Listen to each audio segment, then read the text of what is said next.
As many of you know, I work as an attorney in my day job, and I love it. I get to look under the hood and see a lot of things I'd never get to see otherwise. When a case I've worked on ends up in the news, I have to act surprised when my family brings it up. I've also done a bunch of internal investigations. It's really cool because I feel like a spy sometimes. But it also means I'm on my computer 12 hours a day. Don't get me wrong, I love this work, but every once in a while, you need to get away from the computer screen and get a fresh perspective. So on my day off, I visited a beautiful place called Todoroki Ravine. It's a 1 kilometer walk from end to end. It's so beautiful, you forget you're in the middle of a massive city. It was also autumn, which means the leaves were stunning. So I walked and listened to the birds and watched the ducks swim. And I kept wondering, where's this fresh perspective I'm supposed to get today? Well, after a few more minutes in nature, I started to get a little more relaxed. I started to forget all about the stress of the city and the long hours in front of the computer.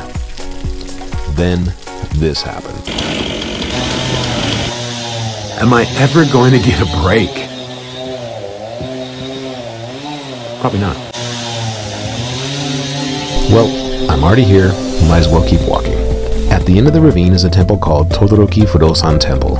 I decided to take a few minutes to relax and maybe get some stills for Instagram. Everywhere in Japan, the whole country is so photogenic that you can run out of memory cards before you run out of things to photograph. At the temple, I saw a young couple with their newborn baby. They were taking pictures. The whole family was dressed up, Grandma and Grandpa were there, and they had a professional photographer taking the pictures. Then I saw an elderly couple who just happened to walk past my camera when I set it up to get some B-roll of myself. And there it was, the cycle of life right in front of my eyes. That's when it hit me, and that's when the topic of today's video went from nature walk to inspirational talk. What dreams does this couple have for their child? What dreams did this couple have? And did those dreams come true? I think that everybody's born with a dream. But if that dream is not a traditional dream, it can be scary to follow it because we still have to make a living, and there's a lot of pressure to stay in your lane. I think that's why so many of us opt for security over following our dreams. But what if you spend 10 years working for a company where you feel secure, only to get laid off? In other words, you might fail if you follow your dream. You might also fail if you focus on security and try to live your life making everybody else happy. Another way to look at the same question is, would you be doing this even if you didn't get paid for it? For many of us, I think the answer is a resounding no. So, why are you doing it? In other words, there are no guarantees other than the fact that time moves in one direction. We're all getting older, and one day, we're all going to die. The question I've been asking myself for the last 10 years is, what kind of legacy do you want to leave behind? What do you want people to say about you at your funeral? What will your obituary say? The answer to these questions contains some very valuable cues. I think we all have the seed of greatness inside of us. We all have a gift, and it's our job to find that gift and share it with the world. Your gift might not be music or content creation. Your gift might be taking care of others. But you might also have a novel you've been working on for 10 years. What have you left unfinished? I have some unfinished business. I want to hit 1 million subscribers on this channel. Now, I decided about a decade ago that I would not leave any unfinished business when I get to the end of this journey. And a few years later, I was in a coffee shop when I saw a girl that, well, I just couldn't take my eyes off of. The only problem was she was way out of my league. So I quietly finished my coffee and started to leave when the thought occurred to me that if I didn't at least try, I'd regret it the rest of my life. Giving up would become a habit. So I turned around, walked up to her, and said hello.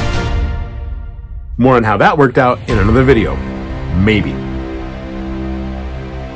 My point is that success is never guaranteed, but failure is guaranteed if you don't at least try. That one event completely changed how I live my life.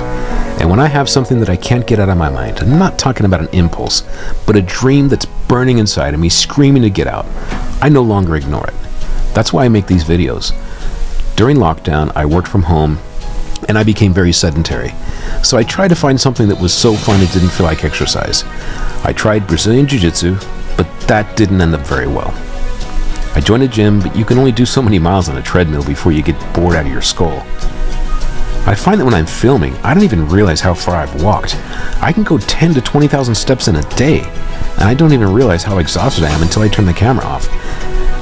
And then after that, I can edit for 8 hours straight without taking a break, sometimes even more. And writing scripts is not a chore. It's something I want to do. I want to write. That's how I know I've found my passion. And that passion is like a beach ball. You can't hold it underwater. It just keeps popping up, screaming for attention. So I've decided to honor that dream. And that's why I make these videos. Press and record is the greatest feeling in the world. Taking an idea from concept to complete a project is the most rewarding thing I've ever done. And if somebody likes that video or shares it with a friend, like I'm hoping you'll do right now, it makes my day. And that in itself makes all the effort worth it. But honestly, it doesn't even feel like effort. It's just fun.